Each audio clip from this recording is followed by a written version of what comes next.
What is up, YouTube, man? We're back and we're doing a fresh new show. This one's being filmed right on the eve of 4th of July, our nation's biggest holiday. And I couldn't be happier to have a really good friend with me today. We're going to celebrate the 4th together. We're going to drink a lot of bourbon. We're going to shoot a lot of guns. We're going to raise a little hell. And we're going to talk to everybody out on YouTube and hope that you guys are all doing the same. It's a good friend of mine, Scott. Everybody that's watched any of my shows have heard me reference him. He is my mentor in the reloading game. He's really taught me tons and let me learn on my own a lot. Scott has been a competitive shooter for more than 40 years. Multiple disciplines. We don't have time on this show to talk about all his titles. If you are a competitive shooter in the Midwest and you don't know him, I'd be surprised. That being said, I'm going to let him name off a couple of his accomplishments so that when you hear me talking about a particular item, you'll know at least where a large part is coming from. So Scott, tell us a little bit about how you got into shooting, how long you've been doing it, and some of your certifications and qualifications, if you will. Sure. I grew up in a shooting family, competitive shooting and hunting. Shot competitive in multiple disciplines my entire life, 40 plus years. Hunted and fished, same amount of time. Got started in shotgun shooting probably. I've got master level certification in 2 different action shooting games with handguns. Handguns are probably my favorite because they're the most difficult to shoot well. Same level in shotgun. Not so much in rifle. I like to shoot rifle, but I never really pursued that competitively. Folks, if you see us wiping sweat, you're just going to have to forgive us, because you're going to have to pardon how I say this, but it is hotter than 2 fresh foxes in a fur footlocker out here. It is South Carolina, and it is summer. So we're trying to keep the heat away. Little Woodford Reserve. We got some house guests this weekend, and we're real happy to have them. And as a thank you for staying over, I got this little bottle of Woodford Reserve, and we're going to do our dead level best to make sure that I don't look like I don't appreciate the gift. So we're going to drink this shit up before the weekend's over. Scott, you are also a huge proponent of concealed carry. And a lot of my viewers, myself included, we're all really interested in the CWP game. How long have you been carrying concealed?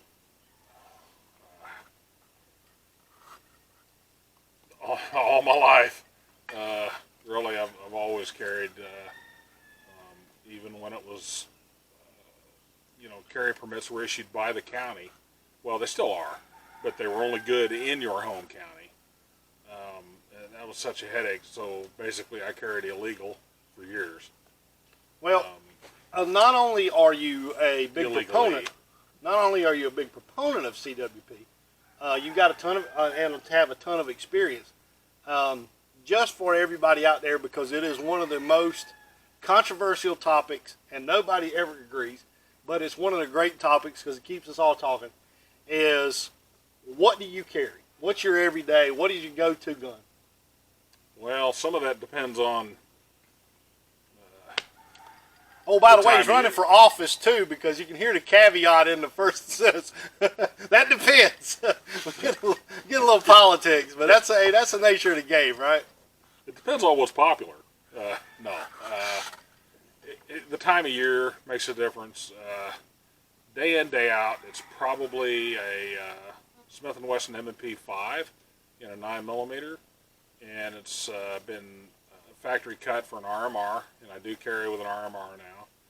I really appreciate, especially with aging eyes, The sights just aren't as crisp as they once were. The front sight's just a little fuzzy, and that drives me crazy. I've since gone to an RMR. I fully appreciate using a dot. Instead of having to look at your target and then focus on the front sight to make the shot, you can simply look at your target and put the red dot and just view and just look through the RMR, and you can focus on your target the entire time. That is absolutely great. I think it's the future.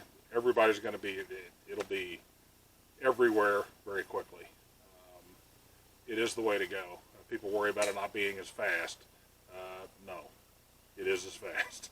It's every bit as fast, but you've got to practice with it, just like anything. Well, that's my day in, day out carry. Now, I'll also carry a 2011. By the way, I'm going to interrupt right here. I have had the good fortune to get a few rounds in with his 2011. He has an STI. Back when they were still STI, they've since changed their name.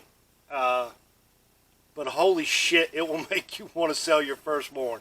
It is as fine a piece of weaponry as I've ever had the good fortune to shoot. If you can afford one, I promise you, if you like pistols, you will not regret it. It's a chunk to carry. I'm a really big guy, so I can carry just about anything I want. But I do favor the 2011 over anything else. But that Smith & Wesson M&P 9, and I like the longer barrel. Excuse me. I like the longer barrel. I like the longer sight radius. I like the stability of the larger gun. Basically, the bigger the handgun is, the more pleasurable, not just the pleasurable, but the easier it is to shoot. You carry the little tiny guns. They're not easy to shoot. They're low capacity, even up to a pain in the ass to shoot. But they're nice to carry. Well, carry gun, I don't know who said that. It might have been Jeff Cooper, Colonel Cooper. I'm not sure who said it, but carrying a gun is not supposed to be comfortable. It's supposed to be comforting. And so... Well, I know a lot of us battle that idea of capacity versus comfort, especially if you live in a region like I do where the temperatures do get up. Do you want to keep that that gun small so you don't feel like you're humping a pack all day, but in the same breath you don't want to feel like you only have a handful of opportunities to resolve the issue.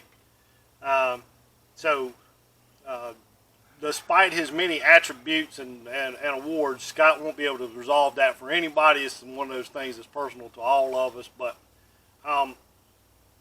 coming from somebody with a room full of trophies and a lifetime of shooting, his family that I have some knowledge of are equally decorated going back. So it really is, in the immortal words of Hank Jr., a family tradition. As it relates to pistols, which is your preferred platform, and where you have the most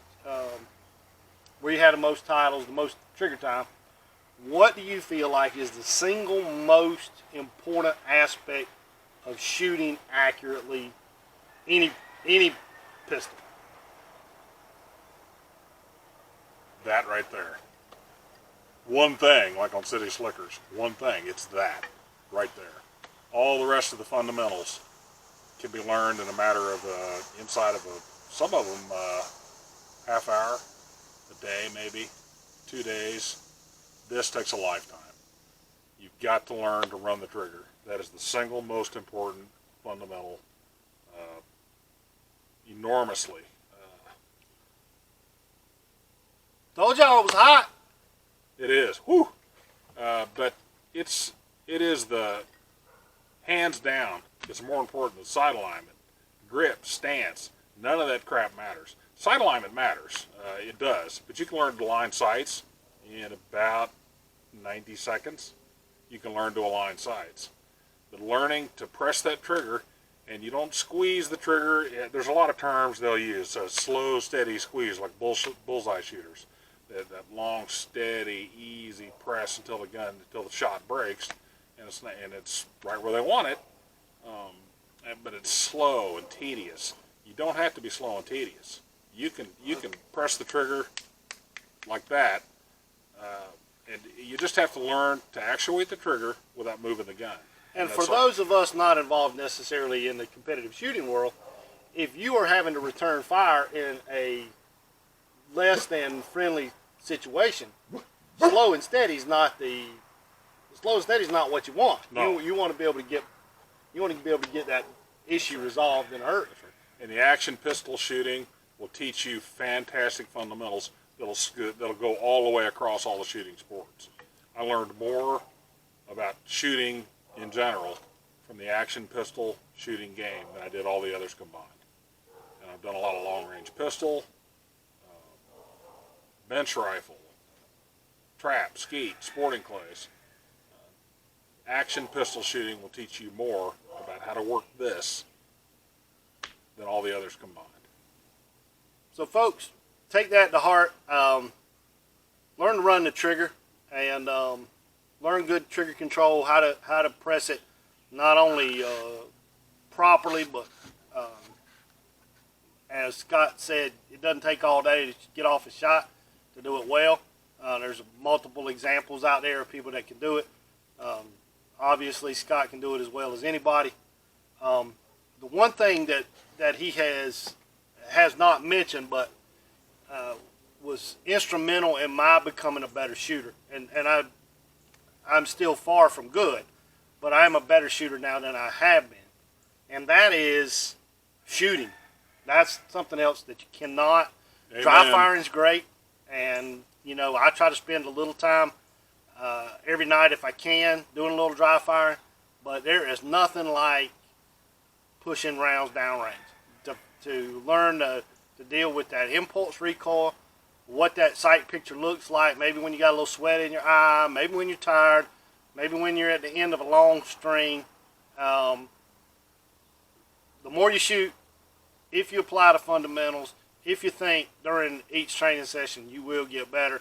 Because if I can get better, trust me, anybody can get better. Yeah. Well said. I mean, the more you shoot, the better you get. But you've got to have that foundation, the fundamentals. And you can do a lot of dry fire. That's great. It teaches you all the good stuff. But you've got to put rounds downrange. Well, folks, thanks for joining us. Expect a ton more content from Scott. We've got some big plans coming in the future. Some we're not ready to roll out yet, but we are going to get a lot more time with Scott in front of the camera, where we're going to do some actual hands-on tutorials. Because no matter how much I might try to show you, it would be a little bit like the stable boy trying to show you how to ride a horse when Willie Shoemaker's in the same building. So we definitely going to get Scott in front of the camera on that. Both of us wish you a very safe, very joyful holiday. Don't be afraid to be proud to be an American. Put your red, white, and blue on. If anybody has something to say about it, I hope you all have the Constitution to get in their face and let them know this is still the best country in the world. And anybody that doesn't believe it only has to travel outside the nation to find it out. And done more good than all other countries combined. Yeah. No other country turns to, or nobody else has been turned to as many times as America to have them bailed out of a tough situation.